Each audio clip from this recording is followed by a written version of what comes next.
This video is about finding the electric field outside of a parallel plate capacitor.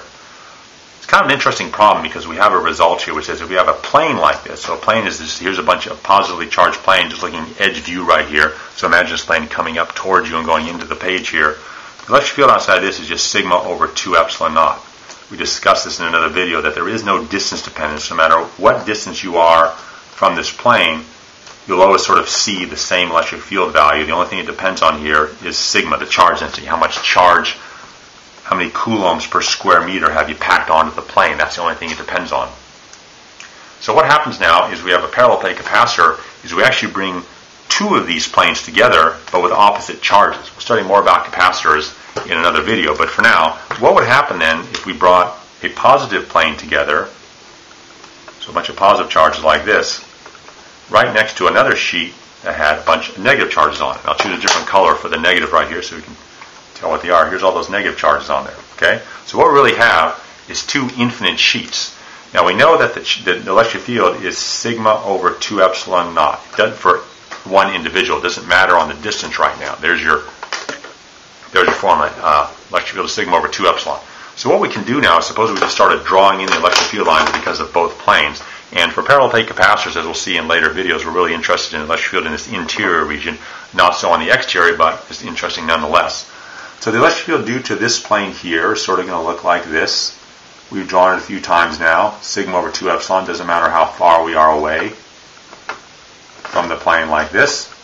Here's what the electric field looks like. Now let's draw the electric field lines in due to the negative plane. We'll do that in green here. And because it's negative, the electric field lines will actually point towards it.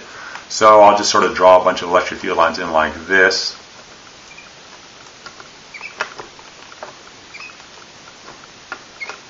Like that. Now something that I didn't do here, which I should, is how about the electric field due to the negative charges in this region as well? So in other words, here this is the electric field due to this negatively charged plane, but I'm going to draw the field line sort of up in this region also. And because they're sort of on this side, they'll look very much like these and exactly the same size. So here's a bunch of electric field lines due to the negatively charged plane down here. They're going to be the same size as this one here because remember, distance doesn't matter. And also, I'll switch to my pink color right now and draw a few more of the arrows in this region due to the positively charged plane. They're going to sort of point away from it like that because electric field lines always point away from positively charged objects.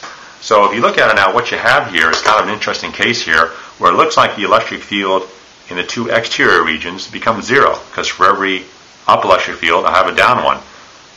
The pink arrows are due to the positive plane and the green arrows are due to the negative plane. The pink arrows always point sort of up and away from the pink plane, and the green arrows are always pointing towards the negatively charged plane down here. But because there's no distance dependence, because of the sigma over 2 epsilon, these magnitudes are all the same.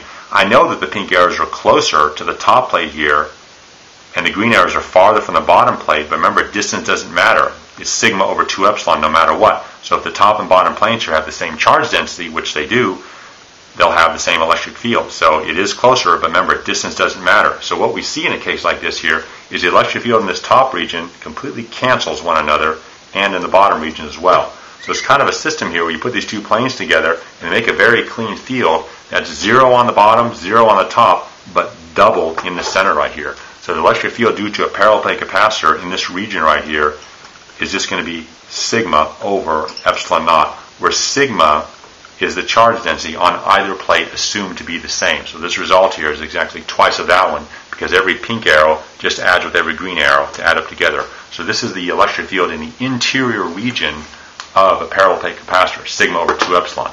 Now what that leads to then is the parallel plate capacitor. We're going to use it in several videos, upcoming videos here, but what it tells you then is that you have a system now with a very well characterized electric field and very uniform. That's what's so sort of useful, at least from the pedagogical level, about parallel plate capacitors, is that the electric field in their interior is very uniform.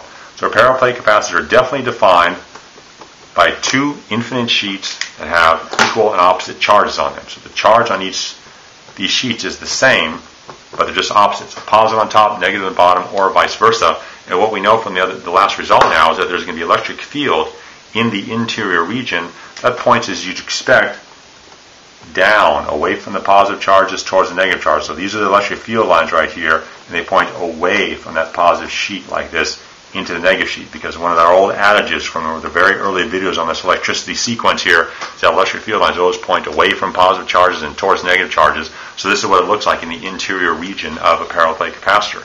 So what can happen now, you'll see some problems like this and stuff. What happens if we inject a charged test particle in this interior region? So suppose we start to inject a positive charge in here, maybe going this way with some speed v. What will its motion look like? You say, well, here's what you know. You know it's immersed in an electric field, which is going to be sigma over epsilon naught. Not 2 epsilon naught, just epsilon naught like that. And the other thing you know is that once you have a charge in an electric field, if this charge here has a charge Q on it, then force is QE. So the force that this charge is going to feel when it enters the parallel plate capacitor is Q times sigma over epsilon. And then the next thing you know is that force is mass times acceleration, Q sigma over epsilon. And so we have the acceleration this charge is going to feel is Q sigma over epsilon naught times m.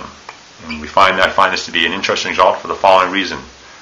Q is the amount of charge on the particle, sigma is the charge density, epsilon naught's a constant from the front cover of your book, and m is the mass of this charge here that has been coming through the system. So in other words, if you don't change the charge density, and we're sort of not going to, we're not going to change the amount of charge, this is just a constant and we're not going to change the mass, this acceleration here is just a constant. It's going to be some number. You can calculate what it is based on the properties of the system.